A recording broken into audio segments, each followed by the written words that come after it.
지금 방송에서 제공하는 투자 정보는 투자 판단에 대한 조언입니다. 방송에서 제공하는 주식의 가치, 가격 상승 및 가격 하락에 대해서는 방송사에서 보장하지 않습니다.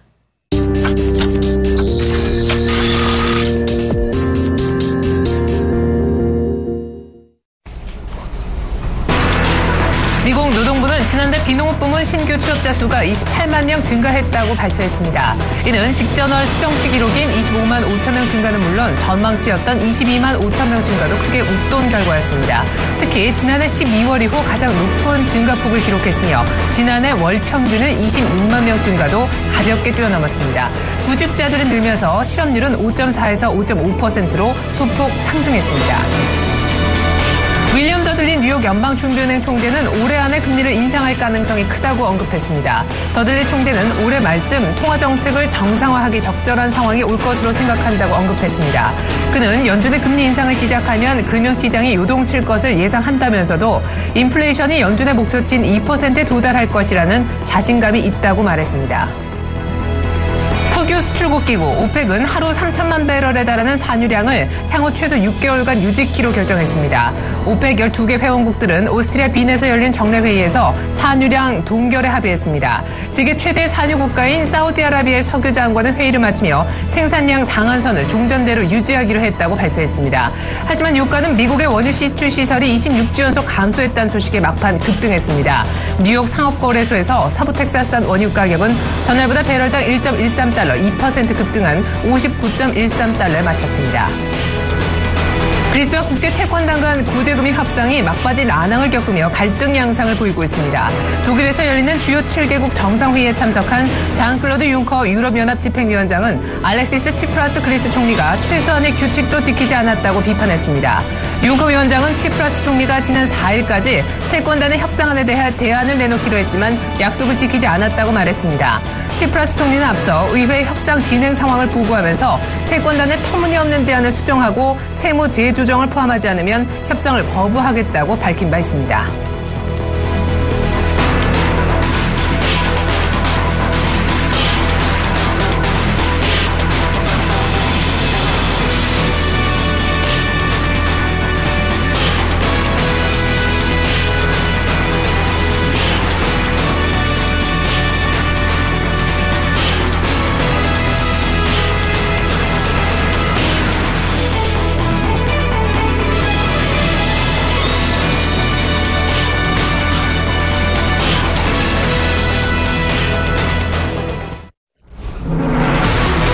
메르스가 전국적으로 확산되고 있다고 하죠. 확진자도 더 늘었고 사망자도 더 추가가 됐습니다. 강남 서초구에 있는 유치원 그리고 초등학교는 오늘 내일 모레까지 모두 휴교한다고 하는데 여러분들 안녕하신지요? 출발 증시 와이드 시작하겠습니다.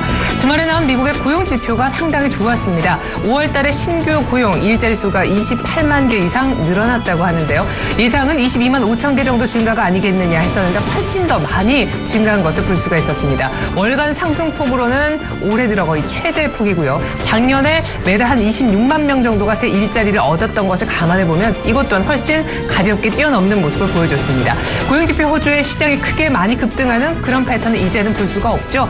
고용이 이렇게 호조를 보이면 연준이 빠르게 금리를 올릴 수 있다는 그런 분석으로 이어졌기 때문입니다. 다시 한번 9월 금리 인상설이 힘을 받은 모습인데요. 그렇다고 주가가 많이 빠진 것은 아니었습니다. 마감가 챙겨드리죠.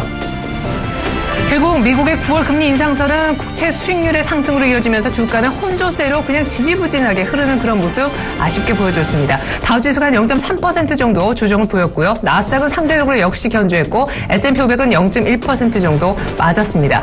주간 단위로도 다우지수가 한 1%가량 빠지는 모습, 나스닥이 그나마 좀 역시 주간 단위로도 괜찮았고요. S&P 500은 0.7% 정도 주간으로 하락률을 보였는데 이렇게 되면 사실상 뉴욕 증시는 3주 연속 조정을 보인 셈이 됩니다. 과연 이번 주에 상승 동력을 되찾을 수 있을까요? 이어서 유럽 증시 마감가 보여드리죠. 네, 유럽도 독일과 프랑스 증시가 1% 이상 하락하고 끝이 났습니다. 왜냐하면 그리스 문제가 아직까지 이렇다 할 해결의 기미를 보이지 않고 있는 그런 모습인데요. 그리스 총리가 의회 연설에서 최종적으로 받은 국제채권단의 합의서를 이건 정말 불합리하다라면서 거절했기 때문입니다. 이 같은 거절이 지금 국제채권단과 마찰을 빚고 있는 그런 과정이 있는데요. 그리스 문제 해결 안 되면서 유럽도 역시 빠지면서 마감이 됐습니다. 유가 보시죠.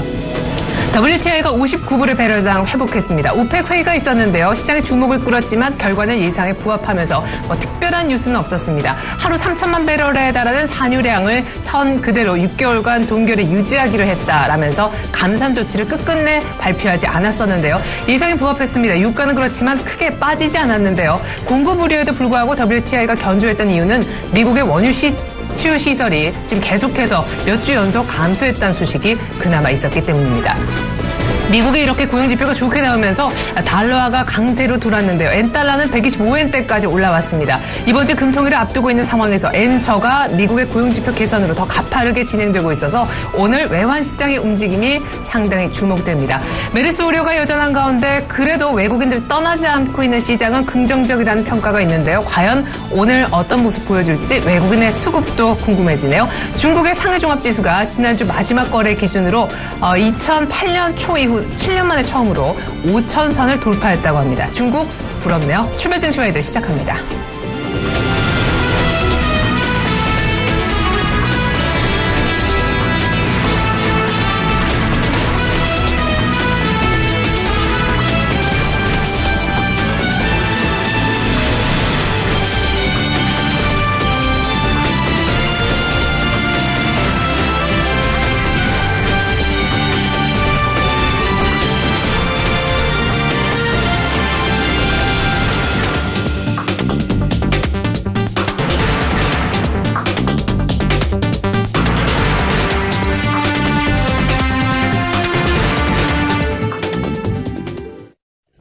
네, 글로벌 경제 이슈부터 차례로 짚어봅니다. 오늘은 한국경제연구원 초빙연구위원이자 건국대 특임교수이신 오정근 교수와 함께해보죠. 교수님 안녕하세요.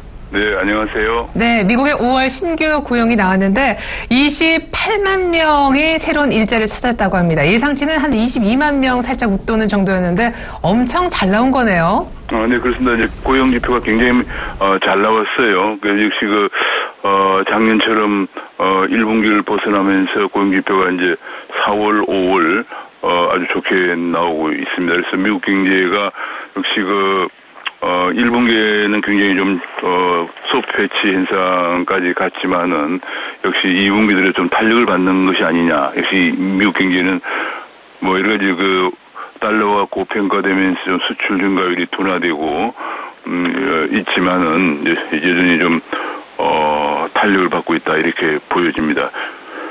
네. 사실 4월달 기록도 금리 인상을 좀 빨리 할 것처럼 이렇게도 얘기가 되고 있는데 제가 보기에는 지금 시장에서 혹은 언론에서 보도되는 9월 인상세는 좀 무리일 것 같고요.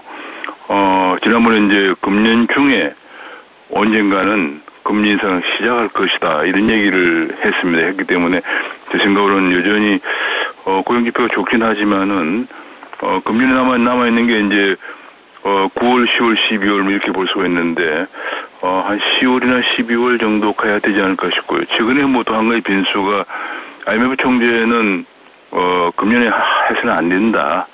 왜냐하면 이제 미국 경제는 회복이 되지만 신흥시장국의 충격을 회복이 안 되고 있는 신흥시장국의 충격을 고려할 때 금년은 안 된다는 주장을 한 것이 다소간의 변수가 되겠지만 그러나 미국은 여전히 미국 중심으로 움직이니까 아마 금년 12월 정도나 정도에 가서 금리 인상을 시작하지 않을까 싶습니다. 네, 그래요. 사실 IMF 총재는 말씀하신 대로 내년 상반기까지 미국은 금리를 올려서 안 된다라고 얘기를 했지만 윌리엄 다들리 뉴욕 연은 총재 대표적인 비둘기파 인물이기도 한데요. 역시 옐런의 얘기와 어떻게 보면 맞닿게 올해 말쯤 금리를 올릴 수 있다. 물가 측면에서도 상당한 자신감을 표명했다고 합니다. 교수님은 9월 금리 인상설이 다시금 힘을 받았지만 현실적으로 한 10월, 12월 정도 보고 계신데 실업률을 또 살펴보고 싶어요. 사실 신규 일자리 자체는 예상보다 큰 폭으로 늘어났는데 실업률도 소폭은 올랐더라고요. 근데 부정적인 해석은 별로 없네요. 결국은 지난달에 실업률이 5.4%가 떨어지면서 고용사정이 많이 이제 좋아지고는 있지만 그러나 내용을 보면은 이제 역시 일자리를 적극적으로 찾지 않고 있는 불완전 고용자들이 많았거든요. 이번에 이제 또 그리고 이제 구직 단념자들이 많았는데 이번 구직 단념자들이 고용 시장이 좀 개선되면서 경제 활동 인구로 들어오면서 실업률이 5.5로 다시 올라갔기 때문에 이 점도 또 미국의 9월 금리 인상을 발목을 잡는 요인 중에 하나가 되겠습니다. 미국에서는 지난번에 미 연준이 3월달에 전망한 걸 보면 미국은 이제 실업률이 5%가 기준이거든요.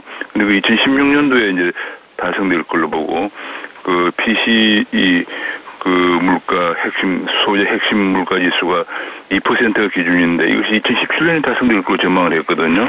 그래서 제가 보기에는 아마 12월에 일단 시작을 하고 내년쯤에 금리를 좀 소폭 인상하는 그런 방향으로 순차적으로 갈 것으로 보여져요.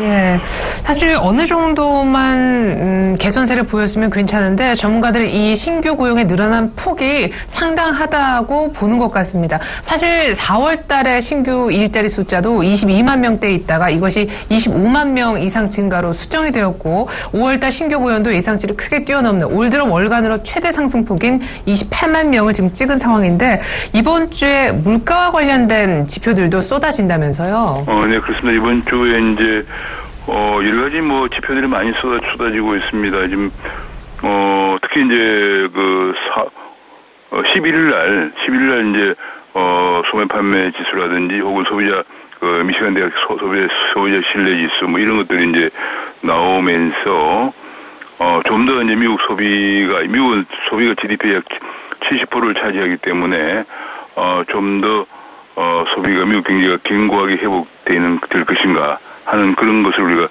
가늠해 볼 수가 있고요.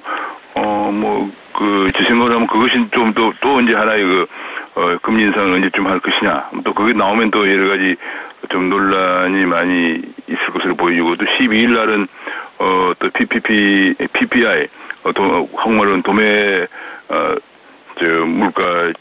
생산자 물가 지수죠. 생산자 물가 지수가 또 발표됩니다. 그래서 생산자 물가 지수는 소비자 물가 지수를 선행하는 것이기 때문에 또 이걸 보면서 미국의 그 물가 목표에 좀 더 근접해 가고 있는 모습으로 나타날 것으로 보여집니다.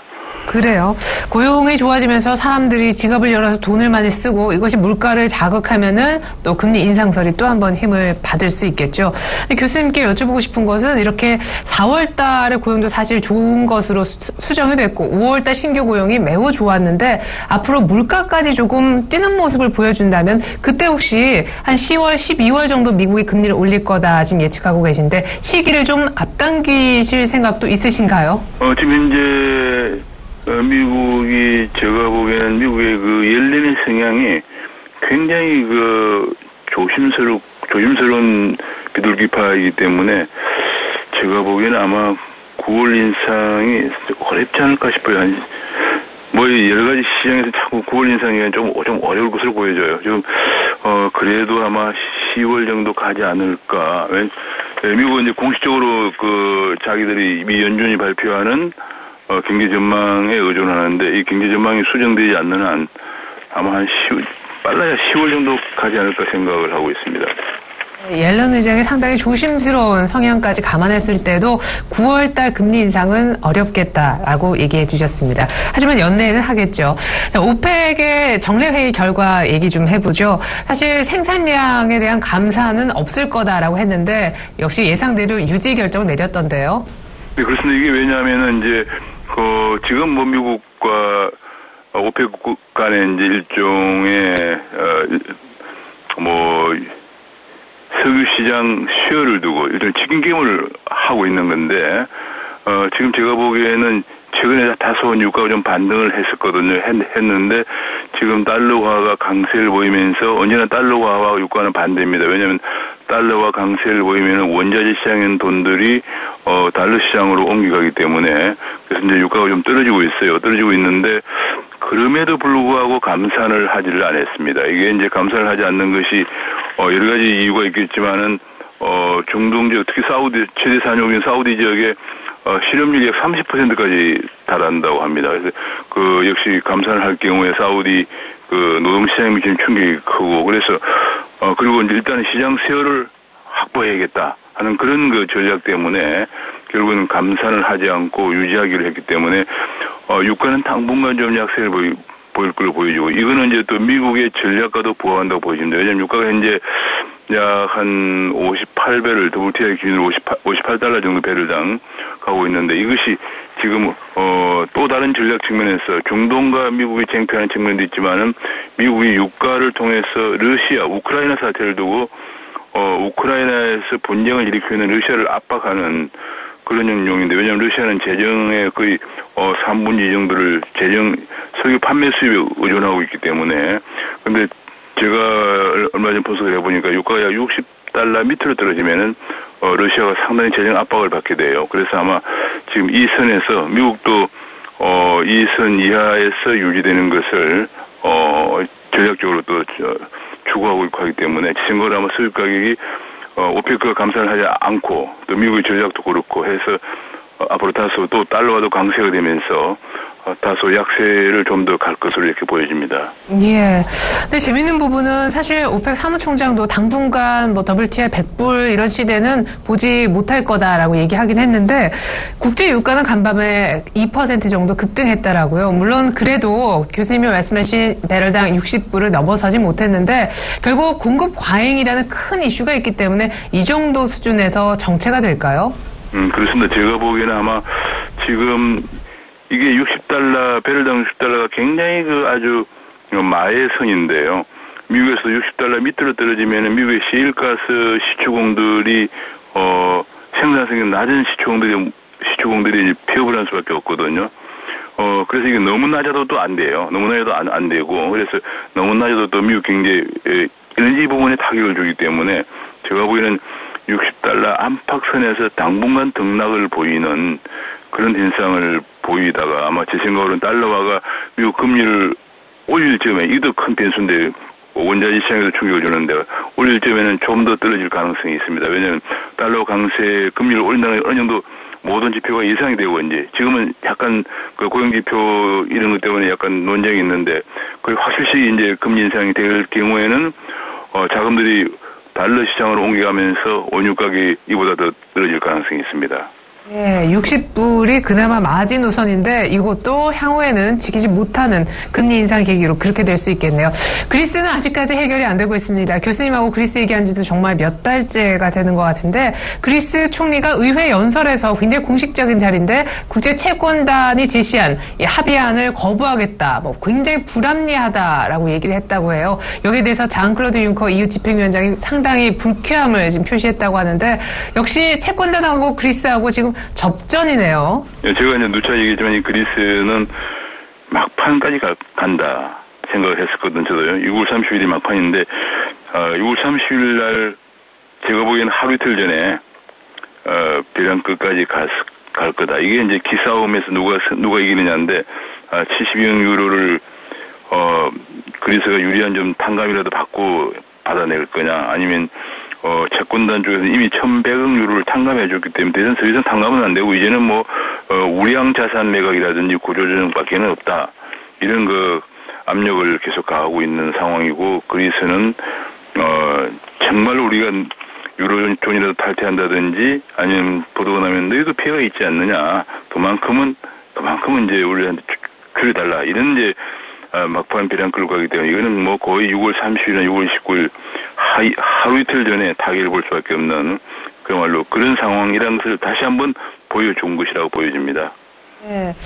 또 국제채권단은 양복 카드를 쓸 만큼 썼으니까 이제 그리스가 받아들여라라고 얘기하는데 또 그리스는 끝까지 못한다 얘기를 하고 있고 정말 교수님 말씀대로 끝까지 6월 미뤄진 데드라인까지 계속할 것 같습니다. 중국 증시가 부럽게도 2008년 초 이후 처음으로 5,000선을 상해종합지수가 돌파했습니다. 교수님하고 참 이 중국 증시 거품에 대해서도 얘기를 한 바 있는데 한 번 급락하더니 또 곧바로 반등해서 역사적 기록을 남기고 있네요. 그게 이제 얼마 전에 중국에서 이제 돈을 푸는 것이 때문에 그런 거거든요. 바로 이제 돈을 얼마 전에 다시 또, 금리를 인하한 데 이어서 270조 원의 돈을 풀었거든요.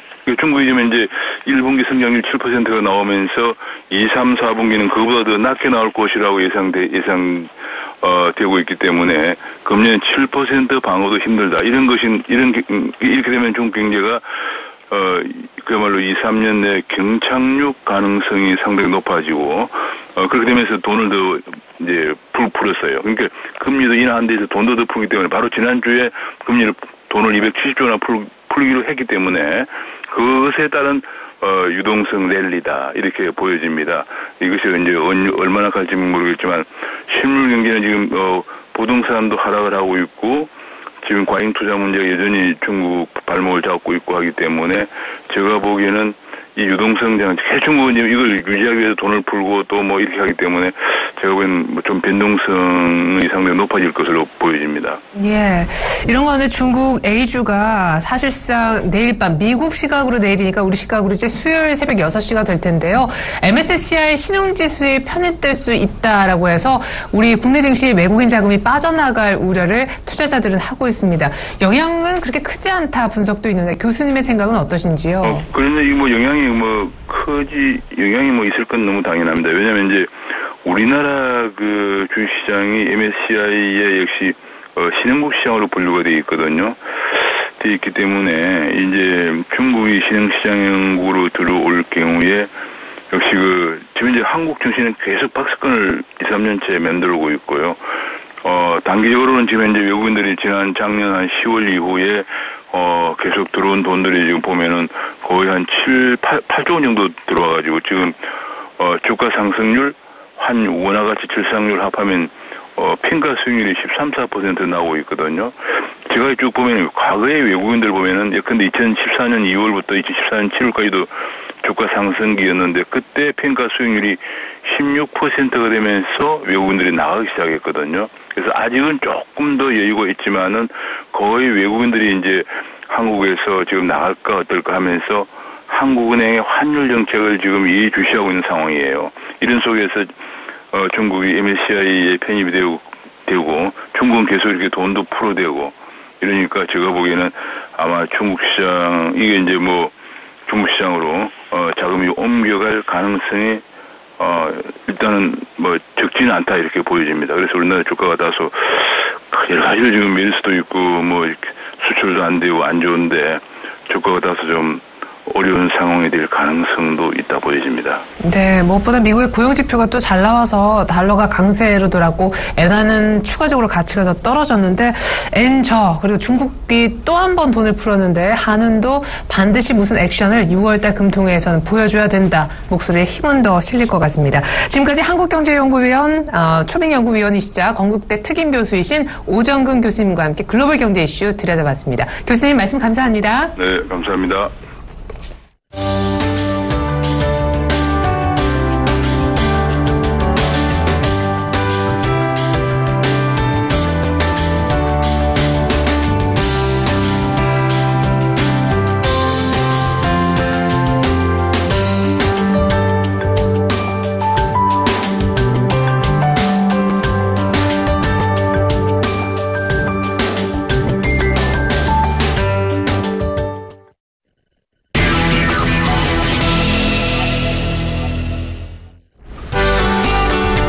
시청자 여러분 안녕하십니까. 신문 읽어주는 남자 예배공 멘토입니다. 자, 오늘도 어김없이 월요일이 찾아왔는데요. 지난주에 이제 변동성 안전국면이다, 변동성 긴장국면이다 이런 얘기를 좀 드렸죠. 그리고 이번 주에 이제 금리 인하에 대한 부분들이 시장의 기대감으로 좀 작용할 것이라는 얘기 드렸습니다. 그러니까 시장은 여전히 종목 장세로 가고 있다는 얘기도 드렸었고요. 그 점에서 지금 코스닥 개별주들이 조금 뛰어오른 반면에 아직은 코스피 쪽은 좀 건전하지 못한 모습을 보이고 있습니다. 그러니까 저희가 시장이면 시장 그리고 종목적인 접근이면 종목적인 접근 정확하게 예측을 지금 좀 해드리고 있습니다. 그러니까 여러분들 어떻게든 이 프로그램을 많이 참고를 좀 해주셨으면 좋겠습니다. 자, 오늘도 그 세계 최대의 경제 일간지 그리고 서울경제신문과 외신을 살펴보면서 얘기 이어가도록 하겠습니다. 자, 외신 제가 먼저 좀 뽑아온 것을 바로 뭐 도이치뱅크 얘기도 나오고 하는데요. 바로 좀 그 외신부터 좀 살펴보도록 하겠습니다. How OPEC Hurt Big Oil이라는 기사입니다. 왜 오페크가 어떻게 오페크가 상처를 줬나? 빅오일 그러니까 글로벌 정유 업체들을 얘기를 합니다. 그래서 이 부분을 좀 살펴보고자 하는데요.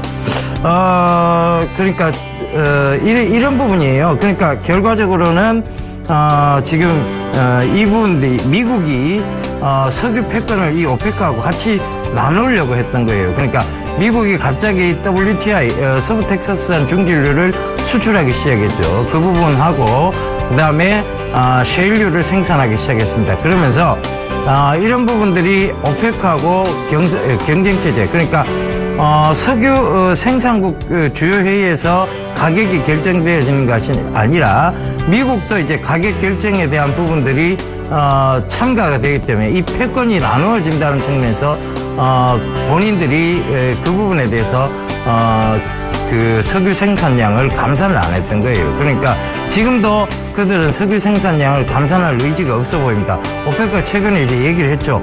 미국의 셰일유를 계속 목을 조우고 있는 거예요. 그러니까 셰일유가 생산되면 그들한테 불이익이 돌아오니까 그들은 어찌됐든 원유를 채취해서 하는 비용적인 측면, 그리고 셰일유의 비용적인 측면을 감안해 봤을 때는 지금부터 국제유가가 여기서 머물러 있게 된다면 셰일유는 굉장히 어려운 상황에 처해져 있지만 오페크는 그들은 아직도 이익이죠.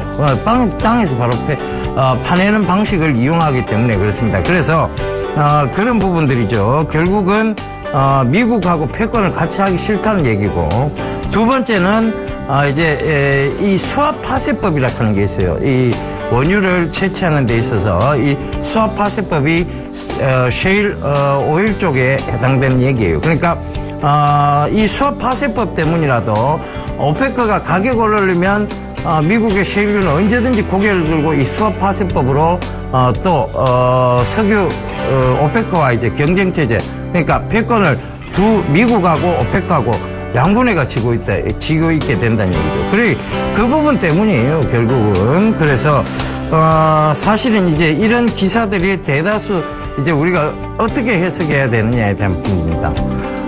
유가 100불 시대는 어려운 게 현실이라는 게 첫 번째 여기서 우리가 잡아내야 될 부분이고요. 두 번째 이제 우리가 잡아내야 될 부분은, 그러면 유가 100불 시대가 안 온다는 얘기는 그러면 이걸 어떻게 주식시장 해석해야 하느냐에 대한 부분인데, 자, 이 100불 시대가 안 온다. 그러면 지금부터 지금 글로벌 정유 업체들이나 그 다음에 이런 쪽은 계속해서 조금 부진할 수 있다는 것을 의미를 하고 있어요. 그러니까 그 화학 업체들이죠. 그리고 정유 업체들이 조금 계속 난항을 겪을 수 있다는 얘기를 하는 거고요. 그 다음에 정제 마진을 통해서 수입을 보는 구조. 그러면 이 석유 가격이 많이 오르지 않는다는 것은 정제 마진을 보는 쪽은 오히려 더 많은 생산량을 만들어낼 수 있다는 것을 의미합니다. 그죠? 그래서 정제 마진 쪽 보는 쪽, 그 다음에 이 석유를 가공해서 그러니까 부가가치 상품을 만들어내는 쪽. 그러니까 우리나라로 따지면 대한유화 정도가 되겠죠. 그러니까 폴리에틸렌, 폴리프로필렌, 그리고 옥사이드 시장을 진출한 이런 회사들은 앞으로의 이 상승이 좀 지속적으로 이루어질 수 있다는 것을 의미합니다. 그래서 이런 부분들을 좀 참고해 보시라는 얘기예요. 그러니까 이제 이 국제 유가가 계속 더 오를 것은 없다.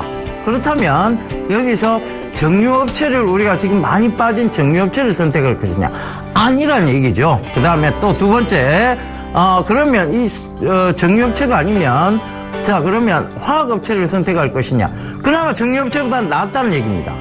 그 다음 세 번째, 제일 좋은 것은 결국은 정제 마진을 보는 쪽하고 이 석유를 가공하는 회사들, 그 정제를 통한 가공 회사들, 이것들 위주로 봐야 된다. 요 세 가지가 딱 결론이 나옵니다. 그래서 이런 것들을 꼭 좀 참고를 해보셨으면 좋겠습니다. 자, 국내 최대의 경제일간지 서울경제신문이죠. 살펴보면서 이 얘기 이어가겠습니다. 자, 박원순 시장하고 지금 보건복지부 장관님하고 나와서 꼭 알아야 할 이런 거 기사들, 그러니까 메르스에 대한 부분이에요. 그것 때문에 지금 두 분이서 나와서 전일 기자회견도 갖고 했었습니다. 그래서 저도 이 기자회견을 봤는데요.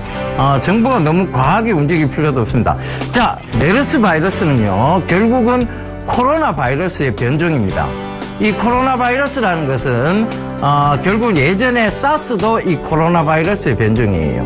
그러니까 굉장히 지독하지만 취약자, 그러니까 취약군들이 있어요. 그러니까 원래 지병이 있었던 사람들, 그런 사람들한테는 좀 힘들지만 건강한 사람들, 건강한 생활을 영위하고 잠 많이 자고요. 그 다음에 식사 많이 하시는 분들은 취약군이 아닙니다. 그래서 여러분들 잠 많이 주무시고 식사 많이 하십시오. 그러면 이게 치료법이 없는 게 아니기 때문에 걸리면 죽는다 이거 아니에요. 그러니까 너무 걱정하실 필요 없습니다. 제가 지난 주말 강연회 때도 꽤 많은 분들이 오셔서 제가 그런 얘기들 좀 해드리는데 우리가 병에 대한 두려움보다 병을 이겨내면 되는 거 아니겠습니까? 그죠? 그런 부분들 참고해 보시고 그래서 제가 이 얘기 드리면서도 지난주에도 우리나라에서 바이러스 이 연구 자체가 금지되어 있다. 그러니까 앞으로는 이 바이러스하고 백신주 같이 띄우고 그러는데 이게 좀 조심하셔야 된다는 얘기 드렸었는데 지난주에 마스크주는 올랐어요. 주말에도. 그런데 금요일 날도 마스크주는 보셔야 된다고 얘기. 마스크는 지금 품귀 현상이에요. 근데 이 실제로 백신주라든가 이런 것들은 다시 하락해버리고 말았습니다. 그러니까 제가 경고드리면 여러분들 꼭 좀 참고를 하십시오. 자, 다음 제 기사 바로 보면서 얘기 이어가도록 하겠습니다. 자, 오늘 제가 뽑아온 기사는요. 자, 엘리어트 편향 잣대 주장 커져. 자, 삼성물산의 합병 반대에 대한 얘기입니다. 이 엘리엇이라는 헤지펀드가 들어왔고요. 자, 이 엘리엇은 지금 합병 비율을 갖다가 이제 이 비율 자체가 좀 불합리하다. 즉 그러니까 소액 주주들은 어차피 손해를 볼 수 있다. 주주 가치가 훼손될 가능성이 있다는 것이죠. 그럼 이 엘리엇이 들어왔다는 것은 소액 주주들한테 굉장히 좋은 얘기입니다. 사실상. 그런데 기업체로 보면 합병에 이제 걸림돌이 생긴 것이죠. 그러나 지난주에도 얘기 드렸다시피 엘리엇이 들어왔다는 자체만으로도 삼성물산은 상승을 할 수 있다. 그러니까 이들이 결국 이익을 보러 들어온 것이다 라고 얘기를 드렸었죠. 그러니까 삼성물산이 지난 주말에도 금요일 날이죠. 제가 아침에 그 얘기 드리고 나서도 10%대 되는 급등세가 나왔습니다. 지금도요, 이 엘리엇이 들어와 있다는 것은 아직까지 지금 단기적으로 모멘텀이 부과됐지만 그 부분이 거품이 약간 빠질 거예요. 그리고 나서 다시 올라갈 가능성이 높다는 얘기입니다. 그러니까 그 부분도 좀 참고를 해보세요. 자, 결국은 소액 주주들이 지금 삼성물산하고 제일모직하고 합병을 하면서 소액 주주들의 가치가 훼손될 가능성이 지금 높아졌는데 결국은 그들이 좀 소액 주주들이 좀 피해를 볼 수 있는 그런 상황인데 엘리엇이 들어옴으로 해서 지금 그런 부분들은 오히려 좀 소액 주주들한테는 유리한 부분이 됐다. 그렇다면 삼성물산은 여전히 조금 주가적으로 상승할 수 있다. 이런 부분들 말씀드렸고요. 삼성물산하고 이 제일모직의 합병이 조금 난항을 겪게 되면 결국은 삼성전자는 삼성 SDS하고의 합병을 또 서두를 수 있는, 즉 반대적 극부 요인이 생길 수 있다. 그러면 그날 제가 뭐를 보라고 말씀드렸었냐면 삼성 SDS하고 차라리 크레듀 쪽을 좀 예의주시하게 보시면 다시 올라올 것이다라고 얘기인데 크레듀가 그날 마이너스권에서 플러스권으로 상승 마감이 됐죠. 장로 후반으로 가면서. 그래서 그런 부분도 꼭 좀 참고를 해보시라는 얘기입니다. 자, 우리가 어떤 경제학 논리를요 한 곳으로 단순 집중해서 볼 수 없다는 것이죠. 다방면으로 파악을 해봐야 된다는 부분이고 그 다방면적 파악이 누구의 입장과 누구의 입장이 편애하게 첨예하게 대립되어 있는 만큼 그것을 전방위적으로 크게 생각을 해보고 이 주식시장에 어떻게 적용하는가의 부분을 잘 고려해 보셨으면 좋겠습니다. 그 부분을 고려했기 때문에 삼성물산 얘기 드렸고 크레듀 얘기 드렸고 삼성 SDS 얘기를 드린 겁니다. 그러니까 꼭 좀 참고를 해보십시오. 자, 지금도 마찬가지입니다. 이 엘리엇이 뭐 하루 들어왔다가 내일 빠져나가는 거 아니에요. 그러니까 그 부분 참고해 보시라는 얘기입니다. 자, 두 번째입니다. 온라인 강화 3년 내 중국 B2C 가구시장 진출. 자, 이것은 강승수 한샘 사장의 얘기입니다. 그런데 자, 우리가 이 가구 쪽은 한샘, 그죠? 그리고 NX, 그 다음에 현대리바트, 이런 가구 회사들이 있습니다. 이 가구 회사들이요, 중국에 지금 굉장히 빠르게 진출을 하고 있다는 것이죠. 중국이요, 이제 가구라는 게 필요한 시절이 돼버렸습니다. 그들이 중산층이 확대가 됐고, 임금이 늘어나면서요, 중산층이 확대가 됐고, 중산층이 소비를 하기 시작했어요. 그렇다면 그 소비의 관점에서 보면 이제 가구라는 거, 우리가 그 7, 80년대 아파트라는 개념이 들어서면서 그 아파트에 수납 공간이 부족하니까 뭐가 들어가기 시작했습니까? 가구가 들어오기 시작했죠. 그러면서 가구 시장이 급격하게 발전했다는 점, 그런 점들을 참고해 보신다면 지금도 이 가구 시장을 좀 눈여겨보셔야 되는 거 아니냐. 중국이 이제 그 과정을 겪고 있다는 것이죠. 그래서 한샘, NX, 현대리바트 이런 회사들 꼭 좀 보시라는 얘기입니다. 많이 올랐어요. 사실은 NX 같은 경우에는 제가 1,000원 밑에서 한번 얘기 들었었고, 현대리바트는 10,000원대에서 얘기 들었는데 지금 그거에 굉장히 많이 올랐습니다. 그런데 지금 이제 어느 정도 조정이 들어오면 다시 재상승할 수 있는 상황까지 놓여져 있어요. 그런데 너무 높게 올라가 있는 것보다는 이런 높게 올라가 있는 종목은 단기적인 접근이 필요하다. 그러니까 트레이딩 관점에서 한 길게 끌고 가면 스윙이지, 이거를 중장기적으로 지금 끌고 가기는 너무 고점까지 올라가 있다는 것도 꼭 좀 참고해 보셨으면 좋겠습니다. 자, 다음 기사 보도록 하겠습니다. 메르세데스 벤츠네요. 자, 뉴 S클래스의 모습입니다. 자, 이 메르세데스 벤츠의 무인차 기술 시스템이 지금 하나하나 적용이 되고 있다는 얘기를 드리고 싶어요. 차간거리 유지, 사람 앞에서 바로 스톱하는 기술, 앞서가는 벤츠 자율주행 기술에 대한 얘기들이 나오고 있습니다. 자, 대부분의 양산차에 디스트로닉 플러스라는 다기능 안전 기술 장착이죠. 이 무사고 차량 시대를 선도하겠다, 이런 얘기들도 나오고 있는데요. 결국은 장애물이 있으면 그 바로 앞에서 설 수 있을 만큼 자율 브레이크 시스템, 즉 디스트로닉 플러스라는 시스템이 등장하기 시작하면서 이제 사고의 위험들이 없어져 가고 있다는 것이죠. 자, 벤츠가 이 기술을 먼저 선도입하면 다른 유수의 글로벌 업체들도 똑같이 이것을 따라하기 시작합니다. 자, 이것은 뭐냐 하면 결국은 스마트카죠. 바로 앞에서 사고의 위험을 방지한다. 스마트카에 대한 얘기입니다. 스마트카는 제가 누누이 강조드렸습니다만 차량용 인베디드 소프트웨어, 그리고 그런 부분들의 시장의 성장성을 의미합니다. 그래서 저는 지금도 MDS테크, 맛동산테크를 여러분들 좀 계속 주목해 보셨으면 좋겠습니다. 앞으로 이런 모든 시스템은요, 결국은 인베디드 소프트웨어를 통한 차량 제어 시스템 쪽으로 넘어가는 거예요. 그렇다면 이런 모든 자율주행이라든가 이런 것들은 인베디드 소프트웨어가 선행되어야 된다는 것이죠. 그래서 그런 부분들을 참고해 보시면 좋겠습니다. 자, 오늘도요, 여전히 투자자는 금요일과 똑같은 투자자입니다. 변동성 진정 국면이에요. 실적 장세, 유동성 장세 아닙니다. 이제 실적 장세와 종목 장세로 변동이 되고 있는 예상 시점, 즉 전환기죠. 이런 때 여러분들은 새로운 실적에 관계된 종목들을 보는 것이 맞고, 그 실적과 관계된 것은 철저하게 전자, 그리고 반도체 이런 쪽을, 디스플레이 이런 쪽을 보셔야 된다는 얘기입니다.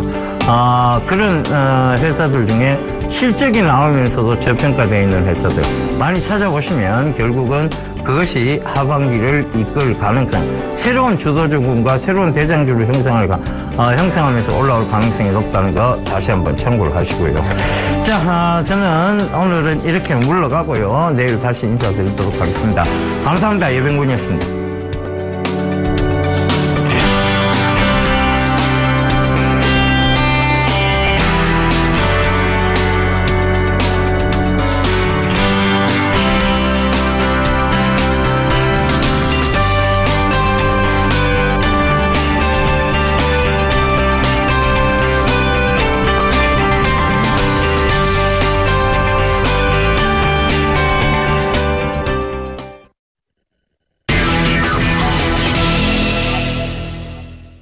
네, 이번엔 신시황의 대가 모시고 국내 시장에 필요한 전략 더 꼼꼼하게 세워보겠습니다. 오늘은 SK증권 영업부 PIB센터에 계시는 이재광 이사님과 함께 보겠습니다. 이사님, 안녕하세요. 네, 안녕하십니까. 네, 미국의 5월달 신규 고용 28만 명 늘어나서 너무 좋았습니다. 그렇지만 미국은 금리 인상설 때문에 크게 못 갔는데 미국도 우리 시장처럼 되려나 보아요. 추세가 조금 위태위태하고 유럽 쪽도 전 저점을 겨우 지키고 있는데 글로벌 증시부터 차례로 살펴주시죠.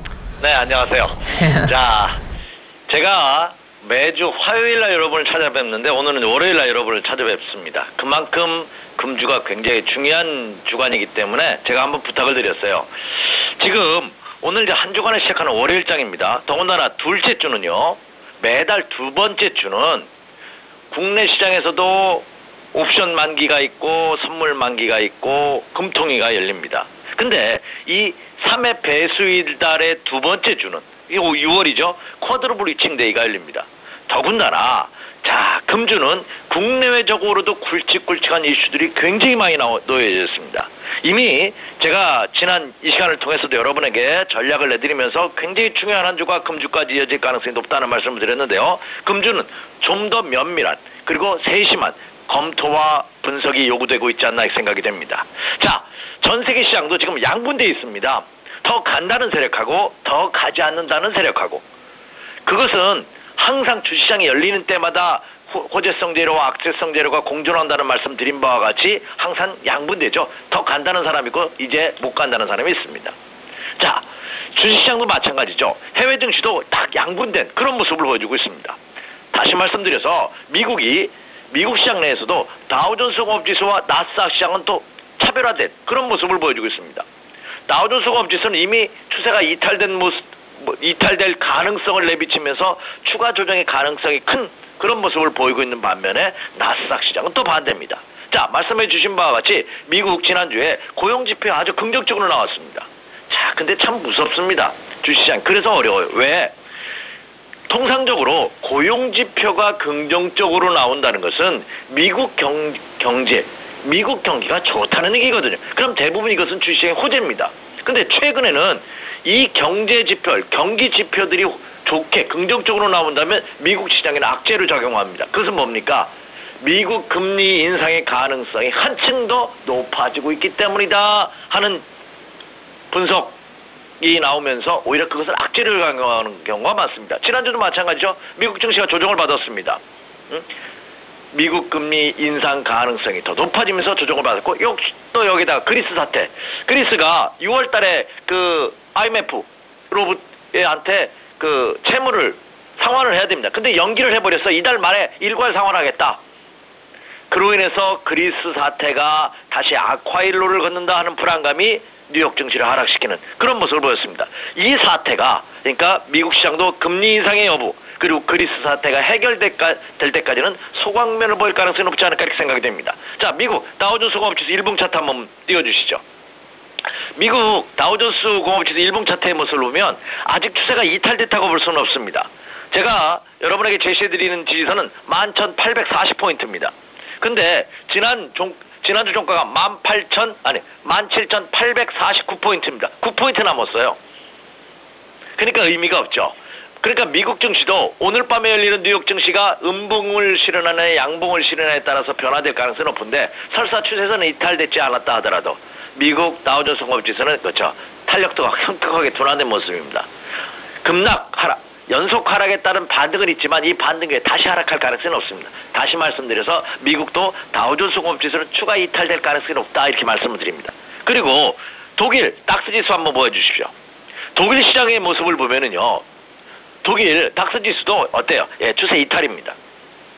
있는 그대로 볼 필요가 있지 않을까. 역시 그동안 유럽 증시도 이제 탄력, 추가 상승할 수 있는 모멘텀이 필요하지 않나 이렇게 생각이 됩니다. 독일 다스 지수의 모습으로 본다면 11,265포인트가 지지선입니다. 근데 그걸 붕괴됐어요, 지난주에. 예, 지지선 이탈된 그런 모습입니다. 그러니까 지지선 이탈되고 반등은 있겠지만 반등이 추가 조정에 대비해야 되는 모습이 아닌가 이렇게 생각이 됩니다. 그래도 일말의 위안감은 좀 있어요. 그러니까 제가 모두에 언급해드리면서 양분되어 있다 세계시장에 하는 말씀 드렸죠. 근데 미국 나스닥 시장 한번 일봉지수 한번 띄워주시기 바랍니다. 다우는 이탈의 가능성이 있지만 미국 나스닥 시장의 모습을 보면 어떻습니까? 예, 살아있어요. 상승기조입니다. 그리고 아시아 증시에서 일본과 중국 시장. 일본은 12일 연속 상승을 마감하는 모습을 지난주에 보였지만 그래도 어때요? 일본의 니케이 지수, 상해 종합지수는 어때요? 상승 기조가 그대로 이어지고 있는 그런 모습을 보여주고 있다. 그래서 자, 전 세계 시장도 지난주에 상승 기조와 그리고 추세 이탈 기조가 혼존된 믹스된 모습을 보여주고 있다. 누가 이길지는 이번 주가 갈림길이 될 가능성이 크지 않을까 이렇게 생각이 됩니다. 그래서 이번 주 면밀한 검토가 더욱더 요구되고 있지 않나 이렇게 생각이 됩니다. 자, 그런데 국내 증시 보도록 하겠습니다. 여러분이 제일 궁금해하시는 거죠. 국내 증시 요즘은 이 3대 악재, 3중고로 인해서 엄청난 고통을 받고 있죠. 첫째, 그리스 사태입니다. 두 번째, 엔저입니다. 이게 어제 오늘 일은 아닙니다만 계속해서 이 그리스 사태와 엔저가 국내 수출 기업들의 엄청난 악재를 작용하고 있습니다. 더군다나 우리는요, 부존 자원이 적습니다. 땅덩어리 적죠. 인구는 많죠. 그러니까 사람들의 두뇌만 가지고, 그리고 수출을 해야 먹고 사는 수출 드라이브 정책을 써야지만 대한민국이 경기가 호조세로 이어진 그런 나라입니다. 근데 이 수출주가 침체 국면에서 벗어나지 못하는 모습을 보였습니다. 여기에다가 또 이 메르스 사태. 사스 때는요, 전 세계 시장에 환자가 발생해도 우리나라는 비껴갔죠. 뭐 김치를 먹으면서 유산균이 좋아서 뭐 비껴갔다는 얘기인데, 이제는 이 메르스가 전 세계에서 가장 우리나라가 뜨거운 감자가 되고 있습니다. 이 여파로 인해서 또 경기가 침체 국면을 보일 가능성이 없다. 그렇지 않아도 세월호 때문에 고통을 겪었는데 이제 메르스 때문에 또 올여름 고통을 보이고 있지 않나 하는 생각도 가져봅니다. 이 3중고로 인해서 국내 증시도 어때요? 예, 이탈의 모습을 보여주고 있다. 자, 국내 코스피시장 일봉 차트 한번 띄워주시기 바랍니다. 국내 코스피시장 지난주도 언급을 드렸어요. 지지선 2085포인트가 붕괴된다면 현금 비중 좀 확보해라. 반등시마다 어떻게 알아? 네, 현금 챙겨놔라.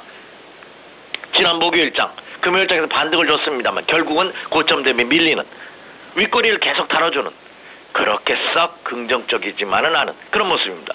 물론 반등을 줄 수 있습니다. 국내 증시도. 하지만 어떻게 돼요?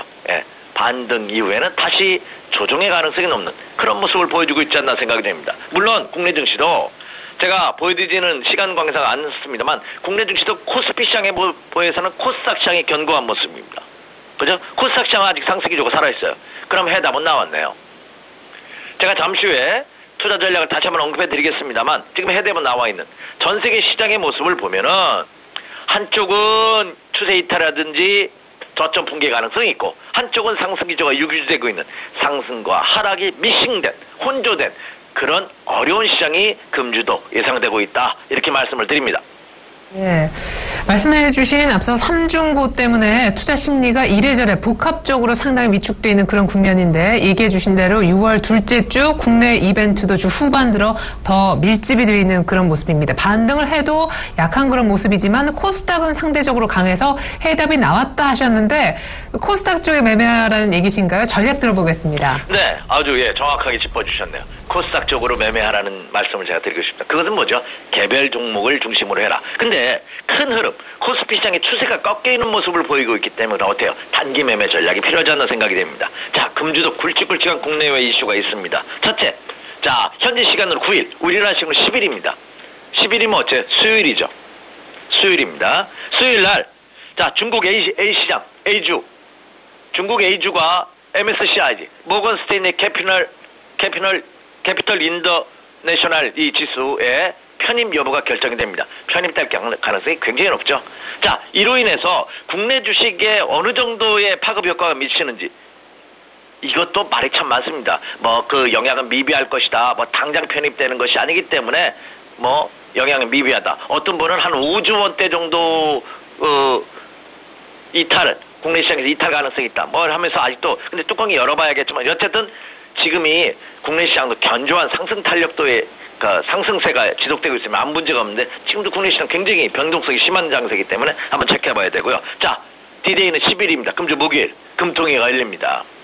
자, 과연 이번에 한국은행에서 금리를 인하할지 여부, 또 일부 부양책이 나오는지 여부, 저 양적 완화를 포함한 어떤 부양책이 나오느냐, 그것이 현실적으로 시장에 어떤 도움을 줄 수 있느냐 여부, 립 서비스에 그치다든지 어떤 원초적인 언급에 그친다면 오히려 실망 매물로 인해서 더 급락의 가능성도 있습니다. 그래서 이번 주는 수요일과 목요일장 면밀한 검토가 필요하지 않나 이렇게 생각이 되고요.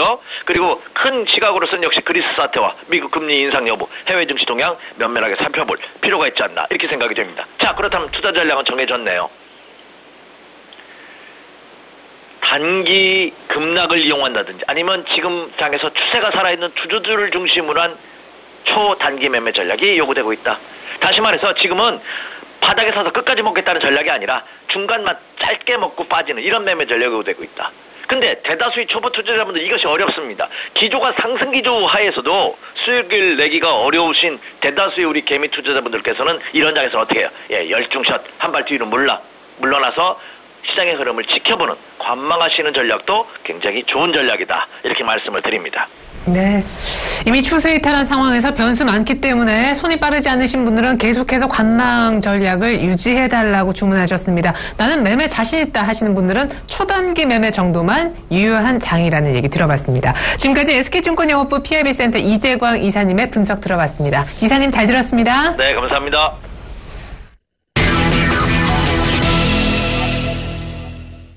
이드코의 상한가 팩토리 시즌2 들어가 보겠습니다. 여의도에 계시는 샘플러스 이드코 멘토 연결해보죠. 멘토님 안녕하세요. 반갑습니다. 예. 지난주 초반에 급락했기 때문에 후반에 어설픈 반등으로는 분위기를 돌릴 수가 없었고, 주간 단위로 한 2% 정도 빠져 있습니다. 역시 이벤트 여러 가지 변수 감안해 봤을 때 급반등은 어려울까요? 코스닥이 상대적으로 좀 견조하다 앞서 얘기도 있었었는데요. 시장 한번 쭉 살펴주시죠. 글쎄요, 일단, 지난주 금요일 같은 경우, 현재 구간 상당히 이제 중요한 구간이다라고 좀 말씀을 드렸습니다. 글로벌 증시 호재가 없는 그런 상황에서 계속적인, 그리고 관련된 악재가 나오고 있는 상황에서 이 악재를 어떤 그런 덮을 만한 강력한 호재와 글로벌 유동성이 좀 나와줘야 상방으로 틀 수 있는 모습들. 이 상방의 가격은 한 2120포인트 정도까지는 열려있다라고 좀 말씀을 드렸었고요. 그리고 중요한 것이 이제 지난주 목요일, 삼성전자와 현대차를 가지고 특별한 호재 없이 이제 외국인들의 인위적인 어떤 그런 주가를 끌어올렸던 어떤 그런 상황이었기 때문에 현재 구간 경기 민감주들의 상승, 단기성으로 털기 위한 목적으로 끌어올렸다라고 한다면은 하반까지 2000포인트 부근까지는 열어둬야 된다라고 좀 말씀드리면서 전저점이 되겠죠. 2059포인트는 무조건적인 지지 라인이 돼야 된다라고 좀 말씀드렸던 부분들 기억을 하실 겁니다. 자, 근데 이제 지난주 금요일 장중 저가가 2060포인트 1포인트 차이로 이탈하지 않게 되면서 상당히 지수를 만지는 듯한 그런 모습이 포착이 되면서 어느 정도 양봉으로 마감한 그런 상황이기 때문에 어떤 그 그리스 관련된 악재가 좀 나와주게 되더라도 계속적인 저점을 높이면서 2059포인트에 대한 지지가 반드시 나와줘야 된다는 부분들 이번 주 체크 포인트가 되지 않을까 싶습니다. 자, 결국 이제 지수 관련돼서 이제 지난주 목요일에 1% 가까이 코스피 지수 상승에도 불구하고 상승하지 못했던 증권주들, 이번에 이제 기술적 반등이 좀 나온 이후에 재차 이제 반등권으로 들어올 것인지도 함께 체크하는 것이 체크하면서 대응하는 것이 현명한 그런 방법이지 않나 싶고요. 자, 오늘 이제 증권주들이 이제 지난주 금요일에 저점 라인들을 이탈하지 않고 어느 정도 지지를 해준다라고 했을 때는 지수도 마찬가지고 증권주들도 어느 정도 저점을 좀 잡아주게 되면서 매수 포인트로 일단은 접근할 수 있다는 점 참고를 하시는 게 좋을 것 같습니다. 자, 그래서 이제 계속 이제 말씀 좀 드리지만은 이번 지수 파동이 페이크인지 리얼인지가 이제 상당히 좀 중요할 것 같습니다. 지난주 금요일에 현대건설이나 현대차 이런 종목군들을 좀 보고 만약에 이번 지수 파동이 하락 파동이 아니라 리얼로 재차 이제 반등권역에 들어온다라고 했을 때는 현대건설을 기본으로 해서 그동안 하락이 나와주었던 건설주들이라든지 그리고 이제 판매 부진과 실적에 대한 불확실성으로 인해서 어떤 급락이 나와주었던 현대차 같은 경우에도 지수 저점을 어느 정도 좀 잡아주게 된다면은 동시다발적으로 좀 움직일 수 있는 가능성을 열어둬야 된다는 그런 부분들이기 때문에 어느 때보다 집중을 해야 되는 그런 시기는 분명한 어떤 그런 사실인 것 같습니다. 자, 해서 계속적으로 이제 5일선에 대한 저항을 받고 있는 그런 우리 지수, 말씀드렸던 부분들, 현재 이제 5일선을 단기적으로 강력하게 돌파하고 안착하기 위해서는 우리 지수가 워낙 이제 불확실성과 더불어서 어떤 투자 심리가 불안한 어떤 그런 상황에서 강력한 돌파는 못할 것으로 예상이 된다. 다만 이 5일선 저항이 옆으로 기는 모습, 그러니까 5일선을 기간 조정으로 하방으로 끌어내리게 되면서 저점을 높이게 되는 그런 모습들이 좀 나와줘야 어느 정도 안정권에 좀 들어올 수 있다라고 좀 말씀드렸기 때문에 오히려 투자 심리가 안 좋은 상황에서 특히 지난번에 이제 말씀드렸던 것이 가격 제한 폭의 변경으로 인해서 불안감, 어떤 그런 투자 심리를 기본으로 해서 근데 이제 이 가격 제한 폭의 변경은 제가 생각했을 때는 코스피에서는 호재가 될 수 있겠고 코스닥에서는 특히나 이제 상승의 연속성을 가졌던 종목들에게는 차익 실현 욕구와 신용 물량 부담이 어느 정도 악재로 작용할 수가 있는 그런 부분이기 때문에 오늘부터는 코스닥보다는 코스피 종목들에 대한 방향성을 보고 어느 정도 투자 패턴을 맞추는 것이 기본으로 작용할 수 있는 그런 부분이 아닐까 싶습니다. 자, 해서 코스닥 지수는 어느 정도 이제 계속적으로 이제 말씀드렸던 부분들 단기 이제 3번 구간으로 들어왔다라고 이제 계속 좀 언급을 드렸던 부분이죠. 720포인트가 최고점, 719포인트, 718포인트가 직전 고점, 고점을 좀 낮추게 되면서 현재 코스피 지수와 마찬가지로 어떤 그런 저항을 조금씩 받고 있는 그런 모습이기 때문에 이 3번 구간을 돌파하냐가 상당한 코스닥 지수의 관건으로 잡히는 그런 모습이지 않나 싶습니다. 자, 결국 이제 코스닥 지수의 방향성은 제약바이오의 섹터에 달렸다라고 좀 말씀을 드렸었죠. 지난주 금요일에 10% 이상 급등이 나와준 셀트리온을 기본으로 해서 JW 중의제약 같은 종목군들 방향성, 그리고 이 제약바이오 종목들이 하락이 좀 나아질 것을 대비해서 어느 정도 자금 이동적인 측면들에서 테마주들도 상당히 좀 잘 봐야 된다라고 좀 말씀을 좀 드렸기 때문에 최근에 이제 메르스 관련돼서 단기 이슈로 움직이고 있는 정치 관련된 섹터들, 그리고 최근에 심상치 않은 모습으로 움직이고 있는 사물인터넷 관련주들 상당히 좀 유심 있게 좀 살펴봐야겠습니다. 자, 계속적으로 이제 계단식 하락의 연속성을 보이고 있었던 그런 사물인터넷 관련 섹터였는데, 자, 코콤을 대장으로 해서 효성 ITX라든지 S넷 같은 종목군들, 자, 소폭이지만은 공통점들이 기관 매수세가 조금씩 들어오고 있다라는 부분들 상당히 좀 중요한 그런 부분이지 않나 싶습니다. 대장주 성격의 코콤 같은 경우에도 바닥권에서 거래량이 일단은 조금씩 터져주게 되면서 전날 거래량보다는 한 400% 정도 증가를 하게 되는 그런 모습들. 바닥권에서 어느 정도 거래량이 증가된 측면들, 그것도 한 5% 정도 하락 후에 끌어올린 것들이 외국인들의 매수세로 끌어올린 모습이기 때문에 바닥권을 다지고 있는 부분들 예상이 좀 되고 있습니다. 해서 이제 이번 연도 2월 달에 신고가가 나왔던 코콤 반등의 여지 없이 22,000원대부터 11,000원대까지 고점과 저점의 라인들이 50% 정도 급락이 좀 나왔던 그런 상황이기 때문에 기술적 반등이 나와줘도 나올 때는 됐다라는 부분들 좀 말씀을 좀 드리겠습니다. 자, 해서 손절 한 전저점 정도 좀 손절을 좀 잡으시고 조정식 매수 관점 좀 말씀을 좀 드리도록 하겠고요. 한 목표가는 15,000원 정도 일단은 상승세 저점 라인들에 대한 지지 여부 잘 판단을 해보시면서 매수를 좀 해보자라고 좀 말씀을 좀 드리도록 하겠습니다. 자, 그래서 이제 오늘은 사물인터넷 관련주들 대장주 성격의 코콤 좀 한번 살펴보도록 하겠고요. 자, 그리고 코스피 종목 쪽에서는 이제 화학주들 후반으로 갈수록 상승 탄력은 떨어질 수 있다. 라고 좀 말씀을 드렸습니다. 리딩한 이후에 계속적으로 쭉 외국인들의 어떤 그런 개미털기 수법부터 상승세 일단은 예상해 드렸기 때문에 얼마를 수익 내는 것이 중요한 것이 아니라 이런 대형 섹터들도 강한 어떤 상승세가 좀 나올 수 있다는 부분들, 어려운 장에 좀 증명이 된 만큼 증권주들이나 건설주들 어느 정도 2059포인트에 대한 저점을 좀 잡힌다라고 했을 때는 반등은 한 번쯤 나올 것으로 좀 판단이 되고 있습니다. 그만큼 지수가 좀 중요한 상황. 일단 지수 오늘 같은 경우에 5일선에 대한 저항을 받고 있는 상황에서 2059포인트에 대한 저점 라인, 그리고 증권주들의 흐름 연동시켜서 코콤까지 보시면서 이번 주 파이팅 하시기를 바라겠습니다. 오늘 사업가 팩토리는 여기까지입니다. 고맙습니다. 네, 코스피 한 2060선이 살짝 깨지는 그 정도에서 59포인트 지지가 관건이다 하셨습니다. 가격 제한폭이 확대되는 이 정책이 시행되면은 오히려 코스피 종목 쪽이 더 유리하다 하시면서 시장이 전저점 59포인트 정도를 깨지 않으면 건설증권이 상당히 유망해 보인다. 오늘 사물인터넷주 가운데 코콤도 추천해 주셨습니다. 이드코멘토님의 의견 들려드렸는데요. 간만 미국 증시에서 5월 신규 고용이 28만 건 이상 늘어났다는 좋은 소식이 있었지만 금리 인상설이 9월 다시 한번 힘을 받으면서 뉴욕 증시 크게 못 갔습니다. 오늘 외환 시장에서 달러 강세가 다시 한번 화두가 될 것으로 보이는데요. 원달러 환율 오늘 1,120원대에서 갭업 출발이 예상되고 있습니다. 잠시 후 시가 들고 2부로 다시 오죠. 고맙습니다.